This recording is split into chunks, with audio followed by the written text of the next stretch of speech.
Hello students, today we will discuss worksheet of class 4th subject English.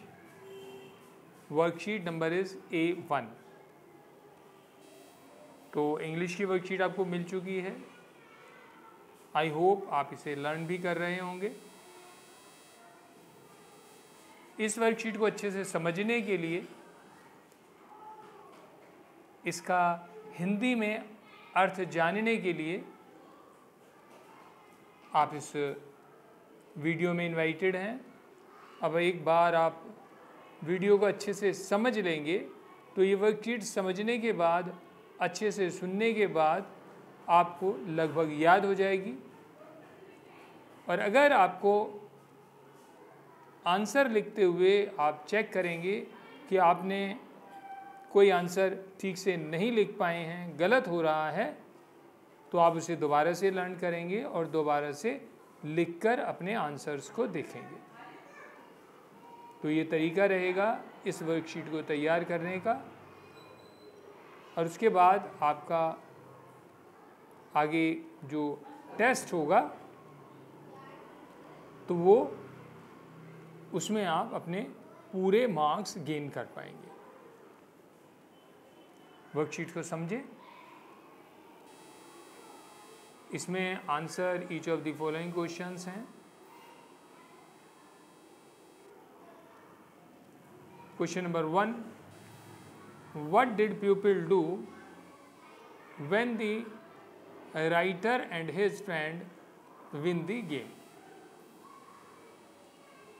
What did people do? लोगों ने क्या किया था? When the writer, जब writer, and his friend, और उसका दोस्त, विन द गेम, गेम को जीत जाते हैं। तो क्वेश्चन नंबर 1 का आंसर है the applauded and lifted the writer and his friend on their shoulders, took them around the coffee shop and then the marketplace. अब इसे समझें कि किसी भी सेंटेंस को किस प्रकार से हिंदी में हम समझते हैं। दे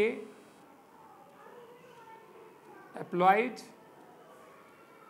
उन्होंने उनकी सराहना की, एंड लिफ्टेड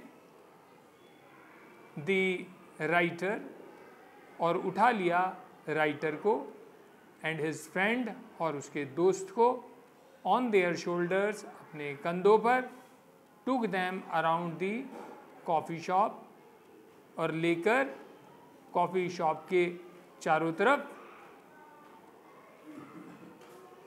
घूमने लगे, and then the market place, और उसके बाद जो वो मार्केट वाली जगह थी वहाँ पर भी उन्होंने क्या है, लेखक को और उसके दोस्त को कंधों पर लेकर घुमाया। 2 नंबर क्वेश्चन है, did the writer know Arabic? Did the writer know Arabic? क्या राइटर अरेबिक जानता था? How do you know? तुम कैसे जानते हो? अब ये बताना है आंसर में कि जो राइटर है वो अरेबिक जानता था या तो नहीं जानता था, और इस बात का तुम्हें कैसे पता लगा कि वो जानता था या नहीं जानता था। तो 2 नंबर का आंसर है नो, नहीं जानता था। He did not when the hugman talked to him. नहीं, वह नहीं जानता था जब हगमैन, कोई लंबा चौड़ा व्यक्ति है जो कि बात कर रहा था, टू हिम, उससे, ही कुड नॉट अंडरस्टैंड, वह समझ नहीं सका, व्हाट ही हैड सेड, उसने क्या कहा था।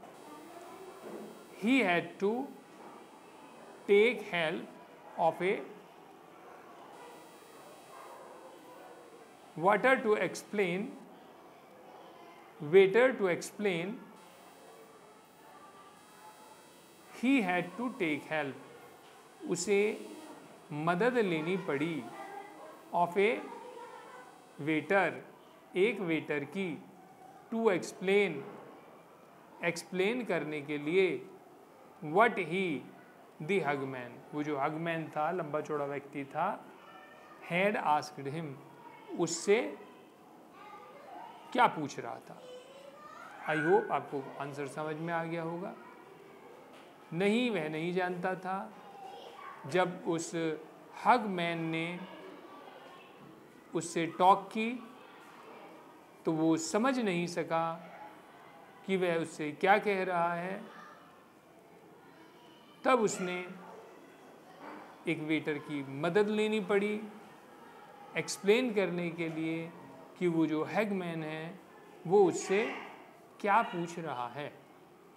तो ये 2 नंबर का हुआ answer.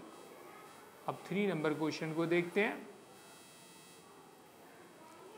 What does the poet call global warming a feast?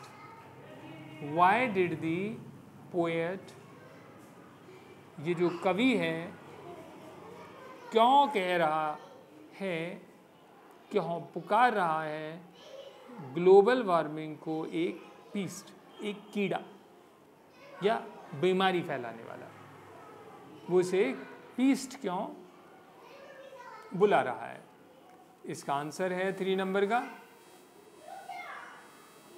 Because it will bring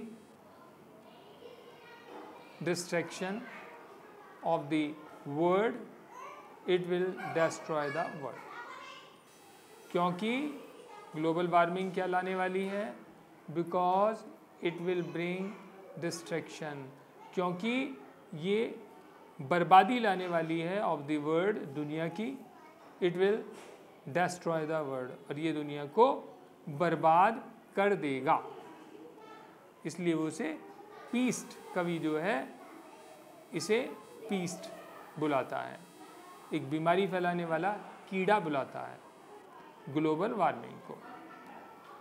4 number question है, why is there so much noise and sound? Give examples. Why is there so much noise? वहाँ पर इतना ज़्यादा शोर क्यों है? And sound, और आवाज़, इतना ज़्यादा शोर और आवाज़ क्यों है? Give examples. उसके आपको एग्जाम्पल भी देने हैं। 4 नंबर क्वेश्चन का आंसर समझेंगे। द मेल्टिंग ऑफ ग्लेशियर्स, यहाँ पर क्या हो रहा है, ग्लेशियर्स पिघल रहे हैं।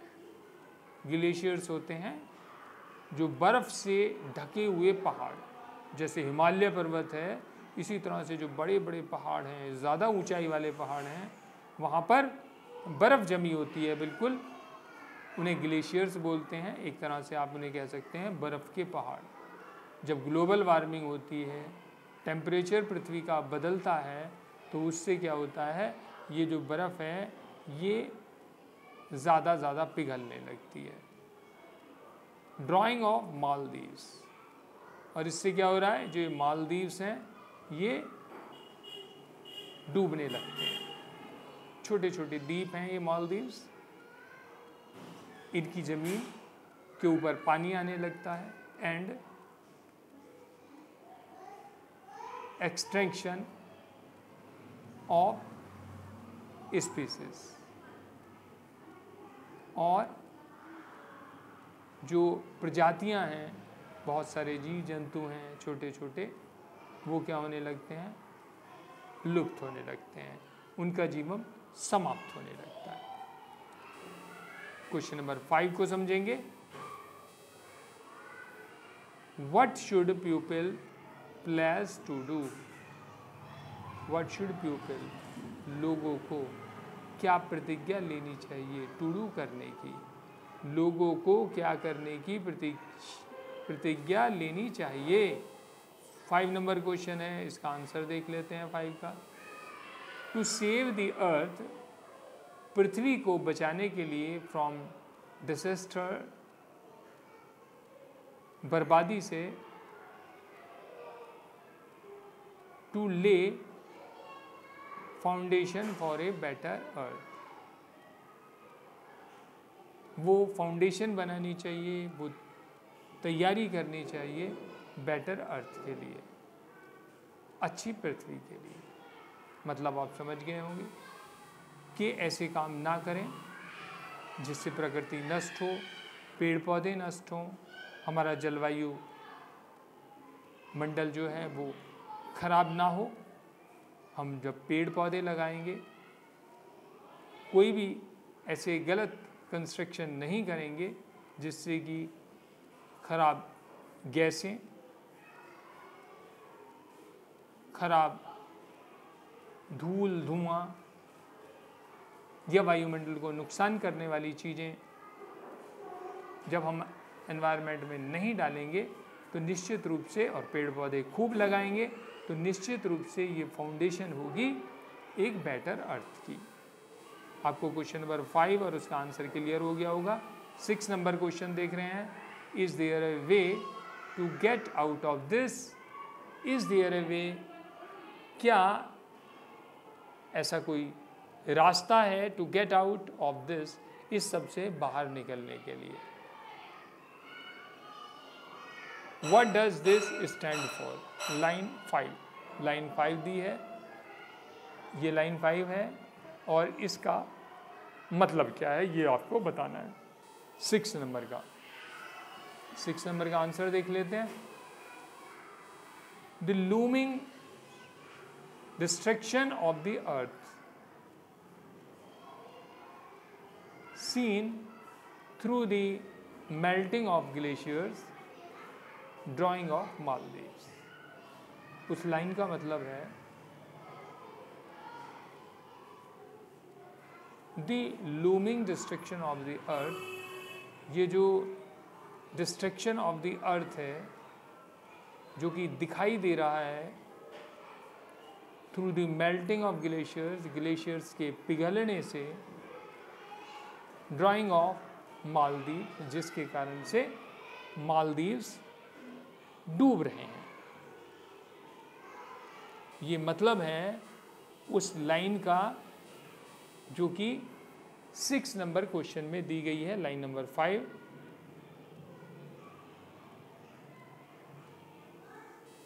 कि किससे उबरना है? इससे उबरना है, ग्लोबल वार्मिंग से, जिसके कारण से ग्लेशियर्स पिघलते हैं और वो मालदीव्स को या दुनिया के नीचे वाले जो स्थान हैं उन्हें डुबो रहे हैं। Question number 2, tick the correct answer. सही आंसर को टिक करना है। मोरक्को इज इन, कहाँ पर है मोरक्को? जगह का नाम है, ये है अफ्रीका के अंदर। The writer went to Morocco with his, writer जो है गया था मोरक्को, किसके साथ गया था? ए नंबर, इसका ठीक आंसर है ए नंबर, अपने फ्रेंड के साथ। 3 नंबर, टैंजियर इज सिचुएटेड, कहाँ पर सिचुएटेड है टैंजियर? On the slopes of hills.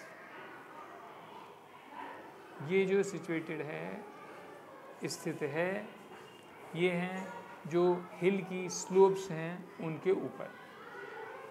4 number,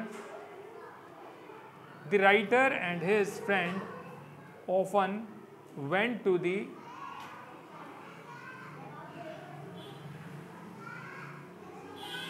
अल्मोड coffee shop to, ALMOHAD, Almod coffee shop to. Writer और उसका दोस्त कभी कभी जाते थे अल्मोड कॉफ़ी शॉप पर क्या करने के लिए, ड्रिंक टी और कॉफ़ी। सी नंबर, वो जाते थे चाय और कॉफ़ी पीने के लिए। प्यूपिल were happy because the writer had, प्यूपिल were happy, लोग खुश थे क्योंकि द राइटर हैड, राइटर के पास था,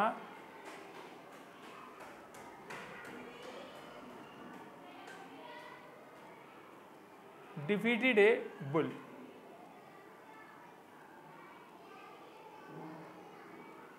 उसने क्या कर दिया था, एक बुल को, बिजार को हरा दिया था, डिफीटेड ए बुल। तो पीपल वर हैप्पी, लोग खुश थे, because the writer had defeated a bull, क्योंकि राइटर ने एक बिजार को, बुल को हरा दिया था। Question number 3, pick the correct statement and cross the incorrect one. जो सही स्टेटमेंट है उसे राइट करना है, गलत वाला जो स्टेटमेंट है उसे क्रॉस करना है।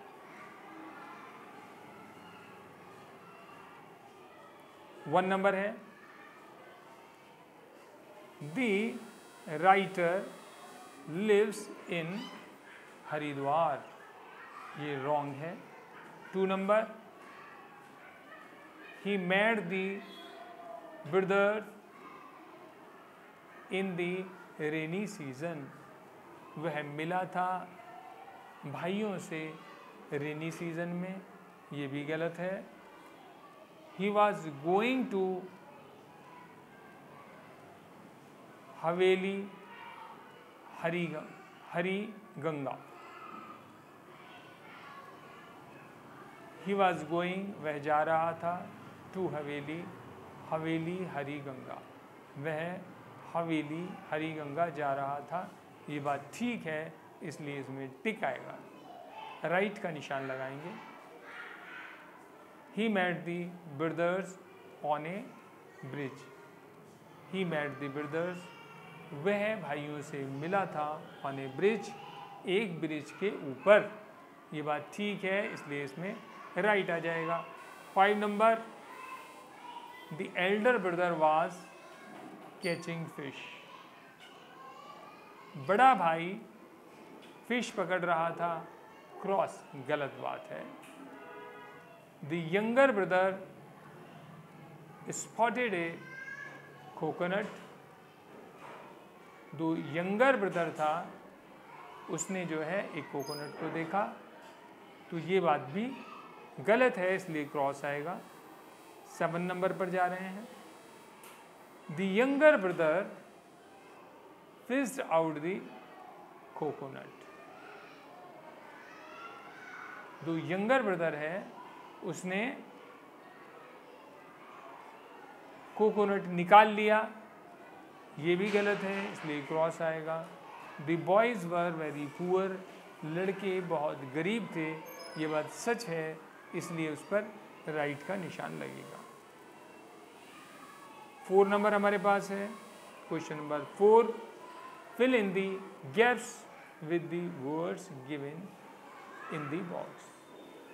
Fill in the gaps, gaps के अंदर में फिल करना है, भरना है, विद दी वर्ड्स, वर्ड्स के साथ, गिवन इन दी बॉक्स, जो कि बॉक्स में दिए गए हैं। इसमें क्या क्या वर्ड दिए हैं, get, gets, pollution, developed, purify, affected. इन वर्ड्स को यूज़ करना है, देखते हैं क्या यूज़ है इनका यहाँ पर। गैप्स में, in developed countries, developed countries में, डेवलप्ड कंट्रीज़ वो होते हैं जहाँ पर अभी डेवलपमेंट पूरी तरह से नहीं हुआ होता, बल्कि वहाँ पर डेवलपमेंट के कार्य चल रहे होते हैं। प्यूपिल यूज़, प्यूपिल लोग यूज़ करते हैं। गेट, गेट्स, जो ये चीज़ें हैं जो कि इलेक्ट्रॉनिक्स की आपकी चीज़ें हैं, जितनी भी मशीनें हैं। To purify air and water. Purify करने के लिए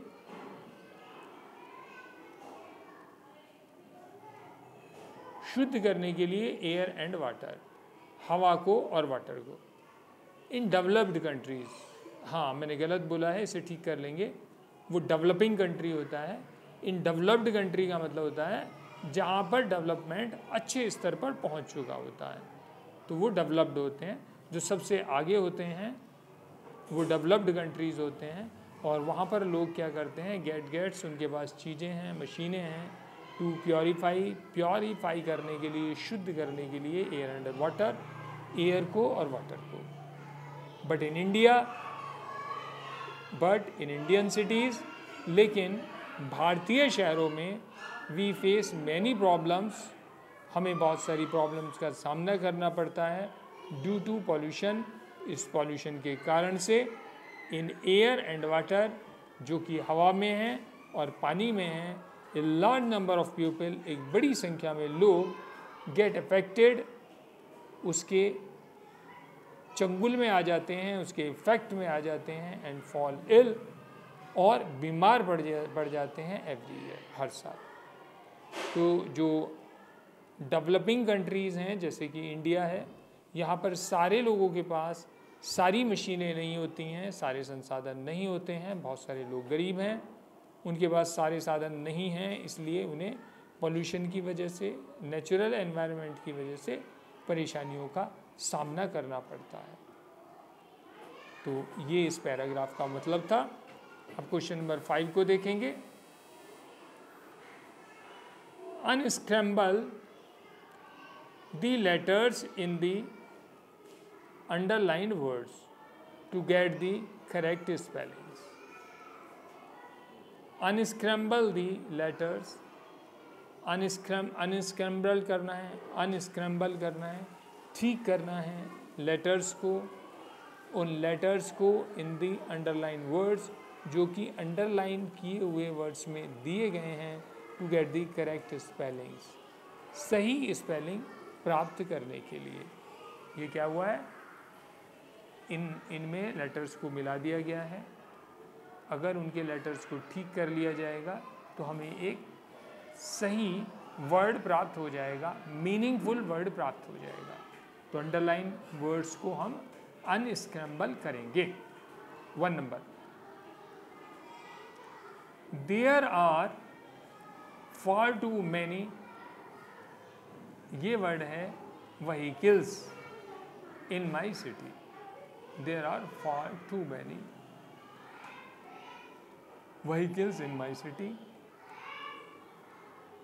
मेरे शहर में बहुत ज़्यादा व्हीकल्स हैं। 2 number, all snakes are not, underline word है poisonous. all snakes, सारे जो सांप होते हैं, are not पॉइजनियस, सारे के सारे जो है जहरीले नहीं होते हैं। 3 नंबर है ही इज़ वेरी, और अंडरलाइन वर्ड है serious about buying a new car. He is very serious, वह बड़ा सीरियस है about buying a new car, एक नई कार परचेज करने के लिए। 4 नंबर है आई हियर्ड ए लाउड, और अंडरलाइन वर्ड है noise in the kitchen.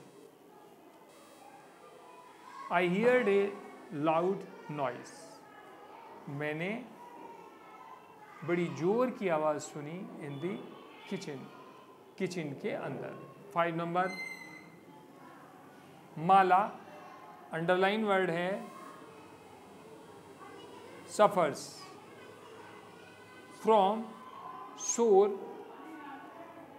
Throat in winter. इसका मतलब है माला सफर्स फ्रॉम सोर थ्रोट, जो माला को परेशानी है वो है गले में जख्म की विंटर के दिनों में। माला जो है सर्दी के दिनों में उसका गला खराब हो जाता है, उसमें जख्म की शिकायत हो जाती है। 6 number, there is impure water in our town because the, खाली जगह जो है, जो ये अंडरलाइन वर्ड है यहाँ पर आएगा सीवेज सिस्टम इज बैड। इसका मतलब समझेंगे, देयर इज इम्प्योर वाटर, यहाँ जो है इम्प्योर जो प्योर नहीं है, खराब वाटर है, इन अवर टाउन हमारे टाउन में, because the sewage system is bad, क्योंकि सीवेज सिस्टम होता है नालियाँ, वो जो है वो ख़राब है, उनका कोई प्रॉपर सिस्टम नहीं है। उसके वजह से क्या होता है, यहाँ पर अशुद्ध पानी जो है देखने को मिलता है, क्योंकि यहाँ से नालियों का सिस्टम ठीक प्रकार से नहीं है, जिससे कि नगर का, टाउन का जो भी गंदा पानी है वो नगर से ठीक प्रकार से बाहर निकाला जा सके। तो ये हुआ इंग्लिश का पार्ट, और दूसरी वीडियो में हम देखेंगे ग्रामर वाला पार्ट।